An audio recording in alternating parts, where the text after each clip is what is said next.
కాకినాడ జిల్లా సామర్లకోట మండలం బెట్లపాలెంలోని బాణాసంచా తయారీ కేంద్రంలో పేలుడు ఘటనపై ముఖ్యమంత్రి చంద్రబాబు నాయుడు సమీక్ష నిర్వహించారు. ఈ ప్రమాదంపై అధికారులతో సీఎం మాట్లాడారు. విజయనగరం పర్యటనలో ఉన్న ముఖ్యమంత్రికి ప్రమాద ఘటనను అధికారులు తెలియజేశారు. దీంతో విజయనగరం నుంచే ఉన్నతాధికారులతో సీఎం మాట్లాడారు. ప్రమాదానికి కారణాలు, ప్రస్తుతం అక్కడ అందుతున్న సహాయక చర్యలపై ఆరా తీశారు. ప్రమాదం జరిగిన సూర్య ఫైర్ వర్క్స్ లో 20 మంది వరకు పనిచేస్తున్నారని అధికారులు తెలియజేశారు. బాణాసంచా తయారీదారులు ప్రాణాలు కోల్పోవడంపై ముఖ్యమంత్రి విచారం వ్యక్తం చేశారు. మంత్రులు, ఉన్నతాధికారులు ఘటనా స్థలానికి వెళ్లాల్సిందిగా సీఎం చంద్రబాబు ఆదేశాలు జారీ చేశారు. ఆంధ్రప్రదేశ్ నూతన ప్రభుత్వ ప్రధాన కార్యదర్శిగా జి సాయి ప్రసాద్ బాధ్యతలు చేపట్టారు. ప్రస్తుతం సీఎస్కే విజయానంద్ నుంచి ఆయన బాధ్యతలు స్వీకరించారు. ఈ సందర్భంగా సెక్రటేరియట్లోని పలువురు ఉన్నతాధికారులు, సిబ్బంది కొత్త సీఎస్ కు శుభాకాంక్షలు తెలిపారు. 1991 ఐఏఎస్ బ్యాచ్ అధికారి సాయి ప్రసాద్ ఉమ్మడి ఏపీలోనే కాకుండా విభజన రాష్ట్రంలోనూ కీలక పదవులు నిర్వహించారు. ఆంధ్రప్రదేశ్ ప్రభుత్వ ప్రధాన కార్యదర్శిగా ఈ రోజు సాయి ప్రసాద్ అమరావతి సచివాలయంలో బాధ్యతలు స్వీకరించారు. జి సాయి ప్రసాద్ స్వస్థలం ప్రకాశం జిల్లా నాగులుప్పలపాడు మండలంలోని మట్టిగుంట గ్రామం. రాష్ట్రంలో వివిధ జిల్లాల కలెక్టర్గా పనిచేసిన ఆయన 2024 జూన్ నుంచి జలవనరుల శాఖ కార్యదర్శిగా, 2025 జనవరి నుంచి సీఎం ఎక్స్ అఫీషియో ప్రత్యేక ప్రధాన కార్యదర్శిగా వ్యవహరిస్తున్నారు. రెవెన్యూ శాఖ ప్రత్యేక ప్రధాన కార్యదర్శిగా అదనపు బాధ్యతలను కూడా ప్రభుత్వం ఆయనకి అప్పగించింది. 2019 నుంచి 2024 మధ్య కాలంలో AP solar power corporation CMD, ఇంధన శాఖ ఎక్స్ అఫీషియో ముఖ్య కార్యదర్శిగా, CCLAగా వ్యవహరించారు. ప్రస్తుత సీఎస్కే విజయానంద్ ఉద్యోగ విరమణ అనంతరం నూతన సీఎస్గా సాయి ప్రసాద్ నియమిస్తూ రాష్ట్ర ప్రభుత్వం గతేడాది నవంబర్ 29న ఉత్తర్వులు జారీ చేసిన విషయం విదితమే.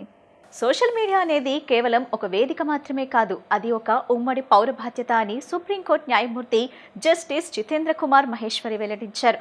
రాజ్యాంగంలో ఇచ్చిన స్వేచ్ఛ వ్యవస్థను విచ్ఛిన్నం చేయకుండా బలోపేతం చేయడానికి ఉపయోగపడాలని స్పష్టం చేశారు. CR media academy of Andhra Pradesh ఆధ్వర్యంలో శనివారం ది వెన్యూ కన్వెన్షన్ హాల్లో సోషల్ మీడియా దుర్వినియోగం అనే అంశంపై సెమినార్ జరిగింది.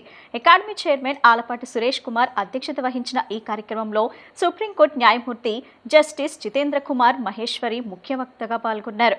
ఆయనతో పాటు మహిళా commission chairperson Rayapati Sailaja, IG of police RK Ravikrishna తదితరులు అతిథులుగా పాల్గొన్నారు.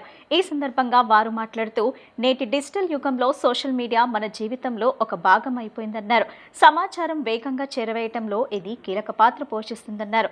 సోషల్ మీడియాలో చేసే ప్రతి పోస్ట్, షేర్ చేసే ప్రతి సమాచారం సమాజంపై ప్రభావం చూపుతుందన్నారు. భారత రాజ్యాంగంలో ఇచ్చిన స్వేచ్ఛను దుర్వినియోగం చేయకూడదన్నారు. ముఖ్యంగా యువత ఈ విషయంలో అప్రమత్తంగా ఉండాలని, సోషల్ మీడియాలో సమాచారం ఎంత వేగంగా వెళుతుందో అంతే ప్రమాదకరంగా మారే అవకాశం ఉందన్నారు. సమాచారాన్ని సమర్థించే ముందస్తు వాస్తవాలను ధృవీకరించుకోవాలని సూచించారు. విద్యార్థులు కేవలం నైపుణ్యాలను మాత్రమే కాకుండా విలువలను కూడా పెంపొందించుకోవాలన్నారు. మనకు ఇచ్చిన స్వేచ్ఛ సమాజ హితాన్ని కోరేదిగా ఉండాలన్నారు. Speech and expression, free speech and expression by a man. But how it is offending to others, this is another.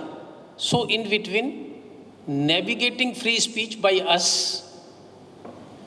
and regulation in the age of social media is in the hands of the police personnel or otherwise in the courts. So that is to others, if it is something is said to others. So I was seeing in the balance, what is the balance in between this topic? And the answer is liberty to ours and liability when it offends to others, becomes a liability. So I was thinking how it is a topic analytical. Once I see this, then I find the liberty is the mirror in which the nation sees its soul. మన దేశంలో TV ప్రసారాలు 1959లో మొదలయ్యాయి మొదటిసారిగా. అప్పుడు దూరదర్శన్. ఆ తర్వాత 36 ఏళ్లకు ఇండియాలో ఫస్ట్ టైం ప్రైవేట్ న్యూస్ ఛానళ్ళ ద్వారా వార్తా ప్రసారం జరిగింది. ప్రమోద్ రామన్ అనే యాంకర్ ఫస్ట్ వార్తలు చదివింది. ఓ రోజు 1995 సెప్టెంబర్లో ఓ రోజు ఏషియానెట్ అనే ఛానల్ స్టూడియోలో కూర్చొని నమస్కారం వార్తంగళ్ అని చెప్పి అతను ఆ రోజు news broadcast. That was the first live news broadcast in India. 1995లో. ఆ రోజు మొదలైన టీవీ వార్తలు ఉప్పెన దేశాన్ని ఎలా ముంచెత్తుతుంది మనం రోజు చూస్తూనే ఉన్నాం. టీవీతో దేశంలో న్యూస్ కన్జంప్షన్ తీరుతెన్నులు మరొకసారి మారిపోయాయి. Mahatma Gandhi, father of the nation, visited Vijayawada, the same place. At that time, Vijayawada is known as Bejawada. And he attended All India National Congress. During that time, he called Sri Pingala Venkayya, a renowned patriot from the same place who born in this combined Krishna district. Honorable Justice Mahatma Gandhi said to prepare a national flag for the country. Sri Pingali Venkayya prepared national flag for the country, and after that, that flag has been adopted in Vijayawada itself. Mental strength to overcome that, and they resort to some, because the number of suicides are happening, especially among students and young women, college going students. So one day they find, the very next day, we find them dead, committing suicide.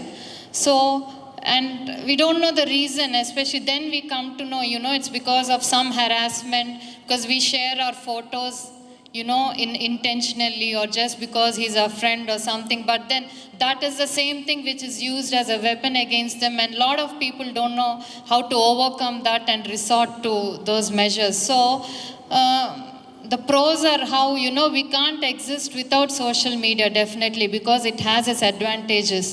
One recent instance is where, 11-month-old baby Purvika. ఎన్నికల సమయంలో ఇచ్చిన అన్ని హామీలను తమ ప్రభుత్వం అమలు చేస్తుందని central MLA బోండామ Maheswararao అన్నారు. అధికారం తమకు అలంకారం కాదని, అది ప్రజల పట్ల ఉన్న బాధ్యత అని స్పష్టం చేశారు. ప్రజలు ఏ నమ్మకంతో గెలిపించారో ఆ నమ్మకాన్ని వమ్ము చేయకుండా మరింత కృషి చేస్తామని వివరించారు. ఈ కార్యక్రమానికి ముఖ్య అతిథిగా సెంట్రల్ శాసనసభ్యులు బోండామ మహేశ్వరరావు స్వయంగా లబ్ధిదారుల ఇంటి వద్దకు వెళ్లి వృద్ధులు, వికలాంగులకు ఎన్టీఆర్ భరోసా పెన్షన్ నగదును అందజేశారు. వృద్ధుల ఆశీర్వాదాలు తీసుకుంటూ, వికలాంగుల సమస్యలు అడిగి తెలుసుకుంటూ ప్రభుత్వం మీకు అండగా ఉంటుందని భరోసా ఇచ్చారు.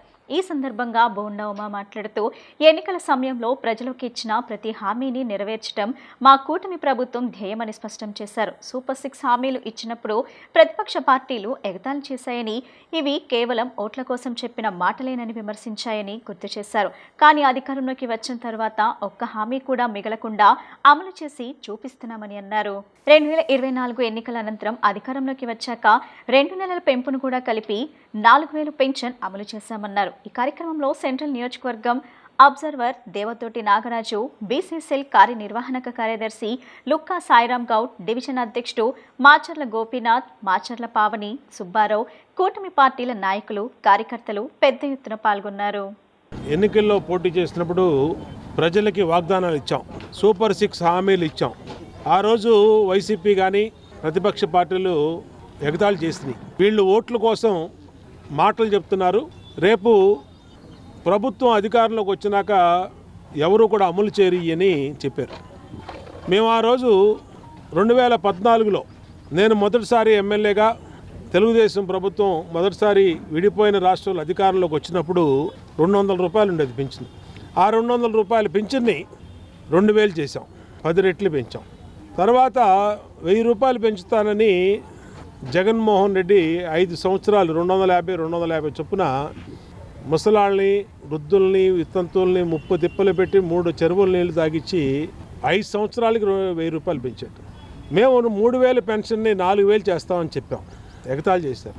2024 ఎన్నికలు అయినాక, మేము అధికారంలోకి వచ్చినాక, మేము అధికారంలో రానటువంటి 2 నెలలకు కూడా కలిపి 4,000 రూపాయలు పింఛన్ పెంచి ప్రజలకు ఇచ్చినటువంటి ఏకైక ప్రభుత్వం తెలుగుదేశం ప్రభుత్వం, కూటమి ప్రభుత్వం. ఆ రోజు బీజేపీ, జనసేన, టీడీపీ ఏ మాట అయితే ఎన్నికల్లో వాగ్దానాలు ఇచ్చామో ప్రతి వాగ్దానాన్ని కూడా నెరవేరుస్తూ ముందుకెళ్ళాం. తల్లికి వందనం పేరు మీద చదువుకునే పిల్లలందరికీ ఎంతమంది పిల్లలు ఉంటే అంతమంది డబ్బులు ఇస్తున్నాం. ప్రతి మహిళకి 3 గ్యాస్ బండ్లు ఉచితం అని చెప్పాం, 3 గ్యాస్ బండ్లు ఇస్తున్నాం. పింఛన్ 4,000 అని పింఛన్ 4,000 చేసాం. వికలాంగులకి దేశంలో ఎక్కడా లేనట్టు 3,000 పింఛన్ని 6,000 పెంచాం. వైఎస్ఆర్ కాంగ్రెస్ పార్టీ అంటేనే కుట్రలు కుతంత్రాలకు కేర్ ఆఫ్ అడ్రస్ అని మాజీ మంత్రి ఏపీడబ్ల్యూసీ ఎఫ్సీ చైర్మన్ పీతల సుజాత తీవ్రస్థాయిలో ధ్వజమెత్తారు. ప్రజలు 11 సీట్లకు పరిమితం చేసి ఇంట్లో కూర్చోబెట్టిన జగన్మోహన్ రెడ్డిలో కానీ ఆ పార్టీ ఎమ్మెల్యేలో కానీ మార్పు రాలేదని ఆమె విమర్శించారు. నేడు టీడీపీ కేంద్ర కార్యాలయంలో నిర్వహించిన మీడియా సమావేశంలో ఆమె మాట్లాడుతూ చట్టసభలకు వచ్చి ప్రజల పక్షాన నిలబడే ధైర్యం లేని వైసీపీ నేతలు బయట కూర్చొని దేవాలయాలపై కల్తీనైపై విష ప్రచారం చేయటం సిగ్గుచేటన్నారు. ప్రజారోగ్య విషయంలో కూడా తమ పత్రికల్లో తప్పుడు వార్తలు రాస్తూ ప్రజలను తప్పుదోవ పట్టిస్తున్న తీరుపై ఆగ్రహం వ్యక్తం చేశారు. ప్రజలకు రక్షణగా ఉండటంలో తమ ప్రభుత్వం శక్తివంచన లేకుండా కృషి చేస్తుందని స్పష్టం చేశారు. కల్తీ నెయ్యి దేవాలయాలపై మాత్రం తప్పుడు ప్రచారాలు చేస్తున్నారు వైసీపీ వాళ్ళు.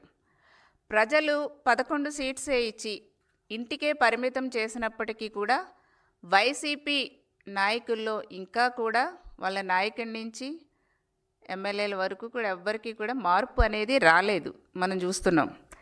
రాష్ట్రంలో ప్రజారోగ్యం కుంటిపడినట్లు తప్పుడు ప్రచారాలు వాళ్ళ పత్రికలో రాస్తున్నారు. దీన్ని ఖండిస్తున్నాం. ఈ రోజున మనం కనుక ఒకసారి మాట్లాడితే గత వైసీపీ ప్రభుత్వంలో ఏలూరులో వాటర్ కంటామినేషన్ వల్ల వందలాది మంది ఆసుపత్రి పాలయ్యారు, చనిపోయారు. ఏం చర్యలు తీసుకున్నారు జగన్మోహన్ రెడ్డి గారు? మీరు ముఖ్యమంత్రిగా ఉండగా ఎన్ని వింత వింత వ్యాధులు రాష్ట్రంలో ప్రజల ప్రాణాల్ని బలి తీసుకున్నాయి. ఎంతమంది కుటుంబాలు నిరాశ్రయులైపోయారు, ఎంతమంది కుటుంబాలు రోడ్డున పడ్డారు. మీ టైంలో జగన్మోహన్ రెడ్డి గారు ప్రజల ప్రాణాల్ని గాలి కుదిలేశారు. ప్రజల ప్రాణాల్ని చాలా చాలా నెగ్లెక్ట్ చేశారు జగన్మోహన్ రెడ్డి గారు. ఈ రోజున మీరు మాట్లాడుతున్నారా? జంగారెడ్డిగూడెంలో మీ వాళ్ళు చేసినటువంటి కల్తీ సారా తాగి ఎంతమంది చనిపోయారండి? దాదాపు 25 మంది చనిపోయారు. 25 మంది కుటుంబాలు నిరాశ్రయులు అయిపోయినాయి. అంతేకాకుండా నంద్యాలలో డయేరియా వచ్చి ఎంతమంది డయేరియా బారిన పడ్డారండి? ఎంతమంది చనిపోయారు? కనీసం పట్టించుకున్నారా? మీ హయాంలో ఎలాంటి ఘోరాలు జరిగినాయండి? ఎన్ని ఇబ్బందులు పడ్డారు ప్రజలు? నేను ప్రజలకు కూడా తెలియజేస్తున్నానండి. ఫుడ్ పాయిజన్తో 20 మందికి అస్వస్థత వైసీపీ టైంలో. మెడికల్ అండ్ ఫార్మా మాఫియాను అరికట్టాలని సిపిఐ జాతీయ కార్యదర్శి కె రామకృష్ణ పిలుపునిచ్చారు. రాష్ట్రంలోని కూటమి ప్రభుత్వం విద్య, వైద్య రంగాల్లో పూర్తిగా విఫలమైందని ఆయన విమర్శలు గుప్పించారు. ప్రజలకు మెరుగైన జీవన విధానాన్ని అందించడానికి ఉచిత విద్య, వైద్యం అవసరమని, ఆ దిశగా కూటమి ప్రభుత్వం విద్య, వైద్యాలను ఉచితంగా అందించాలని డిమాండ్ చేశారు. మెడికల్ అండ్ ఫార్మా మాఫియాను అరికట్టాలని పిలుపునిస్తూ నగరంలోని లెనిన్ సెంటర్ నందు సిపిఐ ఆధ్వర్యంలో నిరసన కార్యక్రమాన్ని నిర్వహించారు. మెడికల్ అండ్ ఫార్మా మాఫియాను అరికట్టాలని నినాదాలు చేశారు. ఈ నిరసన కార్యక్రమంలో సిపిఐ జాతీయ కార్యదర్శి రామకృష్ణ, జిల్లా కార్యదర్శి దోనెపూడి శంకర్, నగర కార్యదర్శి కోటేశ్వరరావులు పాల్గొన్నారు. ఈ సందర్భంగా వారు మాట్లాడుతూ ఆంధ్రప్రదేశ్ రాష్ట్రంలో మెడికల్ అండ్ ఫార్మా మాఫియా ఆగడాలు రోజురోజుకి ఎక్కువైపోతున్నాయని, ఈ మెడికల్ అండ్ ఫార్మా మాఫియాను అరికట్టాల్సిన అవసరం ఎంతైనా ఉందని పేర్కొన్నారు. ప్రజల జీవన విధానాన్ని మెరుగుపరచడం కోసం ఉచిత విద్య, వైద్యం అవసరమని చెప్పారు. అయితే రాష్ట్రంలోని కూటమి ప్రభుత్వం విద్య, వైద్య రంగాల్లో పూర్తిగా విఫలమైందని, మెడికల్ను ప్రైవేట్ పరం చేస్తూ నిర్ణయాలు తీసుకోవటం సమంజసం కాదన్నారు. ఆరోగ్యశ్రీలో ప్రభుత్వం ఆసుపత్రులకు చెల్లించే మొత్తం పట్టిక రూపంలో ఉంటుందని, అదేవిధంగా రాష్ట్రంలో ఏ హాస్పిటల్కి వెళ్ళినా ఏ వ్యాధికి ఎంత చెల్లించాలి అనేది ఒకే విధంగా ఉండాలన్నారు. వైద్య నిర్ధారణ పరీక్షలకు అన్ని హాస్పిటల్స్లో ఒకే నిర్ణీత రుసుము ఉండే విధంగా చర్యలు తీసుకోవాలని ప్రభుత్వాన్ని డిమాండ్ చేశారు. ఈ మెడికల్ మాఫియాను అరికట్టాల్సిన బాధ్యత పూర్తిగా ప్రభుత్వంపై ఉందని, మెడికల్ మాఫియాను నియంత్రించవచ్చని పక్షంలో సిపిఐ ప్రజల పక్షాన పోరాడుతూ ఉద్యమాన్ని మరింత తీవ్రతరం చేస్తుందని హెచ్చరించారు. మానవుడు తాను సంపాదించిన దాంట్లో అత్యధిక భాగం అంతా కూడా విద్యారంగం పైన, వైద్య రంగం పైన ఖర్చు పెట్టాల్సిన పరిస్థితి రాష్ట్రంలో, దేశంలో దాపురించింది. పైగా ఈరోజు మెడికల్ మాఫియా అనేది విపరీతంగా పెరిగిపోతూ ఉంది. దానికి ఏ ప్రభుత్వాలు కూడా దాన్ని కంట్రోల్ చేయడం లేదు. ప్రభుత్వాలు కూడా వారికి దాసోహం అంటూ ఉన్నాయి.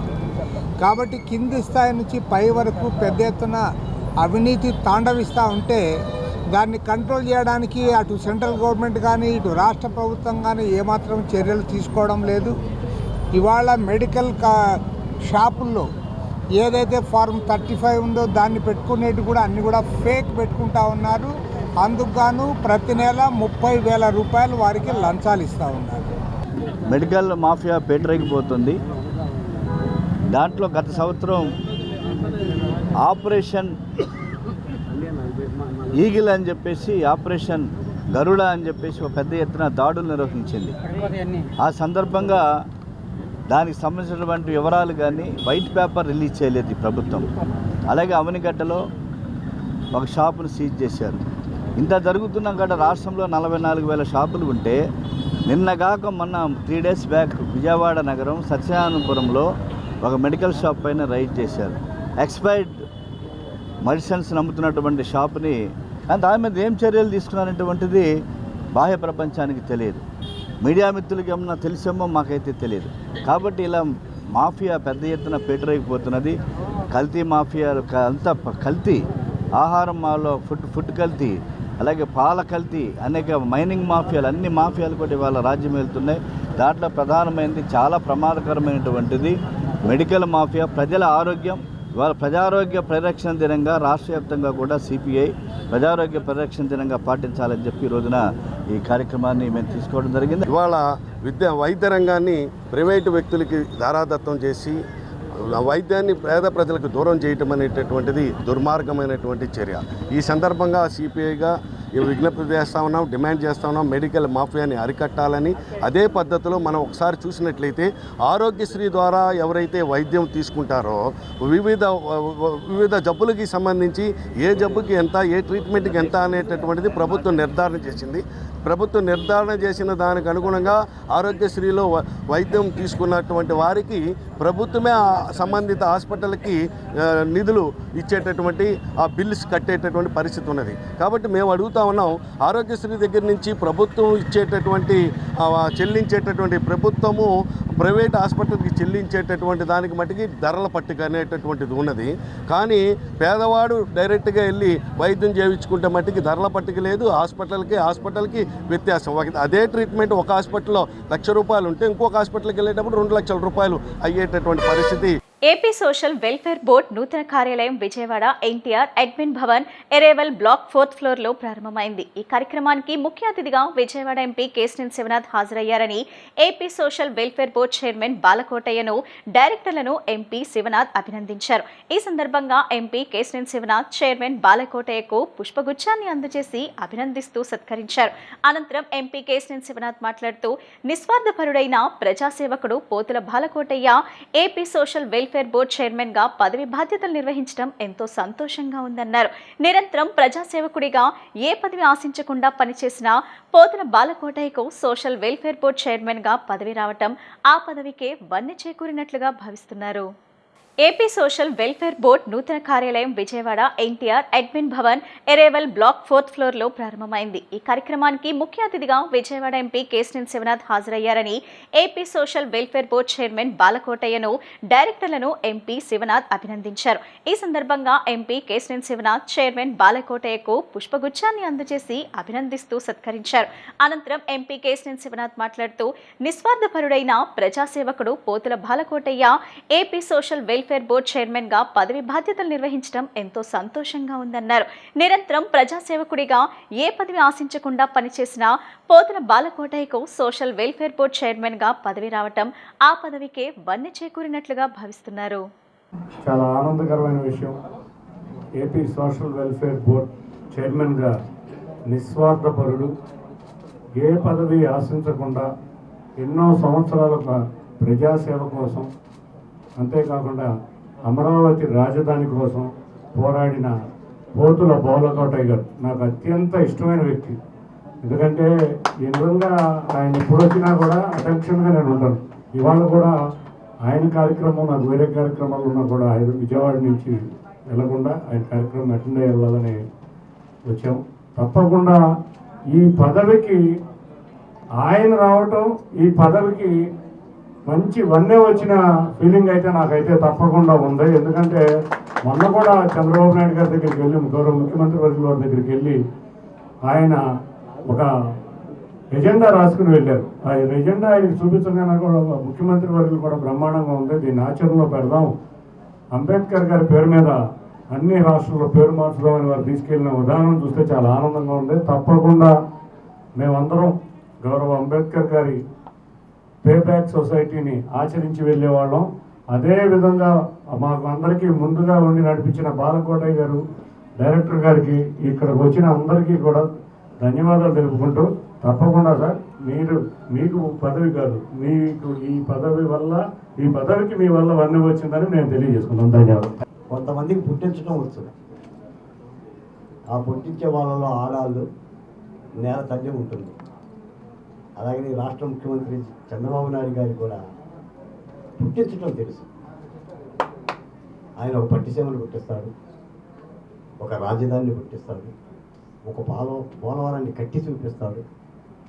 అలా ఆయన చేసిన నిర్మాణ సౌభాగ్యాలలోనే ఆంధ్రప్రదేశ్ రాష్ట్ర సోషల్ వెల్ఫేర్ బోర్డు కూడా ముఖ్యమంత్రి గారు న్యూ కాన్స్టిట్యూటెడ్ చేసి జీవో నంబర్ 284 ద్వారా ఏర్పాటు చేసిన అందుకే ముఖ్యమంత్రి గారికి, ఆ శాఖలో పనిచేస్తున్న డైరెక్టర్ బి లావణ్యదేవి గారికి, రాగలక్ష్మి గారికి, నా ప్రిన్సిపల్ సెక్రటరీ ఎంఎం నాయక్ గారికి, మరో కాసేపులో రాబోతున్న ఆంధ్రప్రదేశ్ రాష్ట్ర సాంఘిక సంక్షేమ శాఖ మార్చులు శ్రీ డోలా బాల వీరాంజనేయులు గారికి ప్రేమతో అభిమానంతో అక్షంతలేసేందుకు దీవించేందుకు ఇక్కడికి పనిగట్టుకొని తన కార్యక్రమాలన్నింటినీ నిలుపుదల చేసుకుని వచ్చిన విజయవాడ ఎంపీ శ్రీ కేసినేని శివనాథ్ గారికి, నెట్టం రఘురామ్ గారికి. సాంఘిక సంక్షేమ శాఖ నుంచి మనకు అనేక పథకాలు ఉన్నాయి ప్రభుత్వం తరపు నుంచి. ఈ పథకాలు లబ్ధిదారులకి, అర్హులైనటువంటి నిజమైన పేదలకి, బడుగు వర్గాలకు అందే విధంగా ప్రభుత్వ అధికారులతో పాటు మాకు చైర్మన్గా బాలకోటయ్య గారిని నియమించటం, చైర్మన్ గారి ద్వారా కూడా మనకి ప్రభుత్వ పథకాలు, సోషల్ వెల్ఫేరు మరియు ఎకనామికల్లీ బ్యాక్వర్డ్ ఉన్నటువంటి పీపుల్ అందరికీ కూడా ఈ పథకాలు అందుబాటులో రావడానికి, మరియు వాయిస్ లేనటువంటి బడుగు వర్గాలందరికీ కూడా వాళ్ళకి అవసరమైనటువంటి పథకాలు ప్రభుత్వం నుంచి వాళ్ళకి కావాల్సినటువంటి తోడ్పాటు అందించే వారధిగా కూడా మాకు చైర్మన్ గారిగా బాలకోటయ్య గారిని అపాయింట్ చేయడం అనేది చాలా సంతోషంగా ఉంది. మీ ద్వారా కూడా అందరికీ కూడా వాయిస్లెస్ పీపుల్కి మీ వాయిస్ ద్వారా కూడా ప్రభుత్వానికి అందించి మరింత ప్రగతి పదంలోకి సోషల్ వెల్ఫేర్ డిపార్ట్మెంట్ అనేది వెళ్తుందని భావిస్తూ మరొకసారి అందరికీ కూడా నా ధన్యవాదాలు తెలియజేస్తున్నాను. ఇప్పటికసే ప్రకటనలు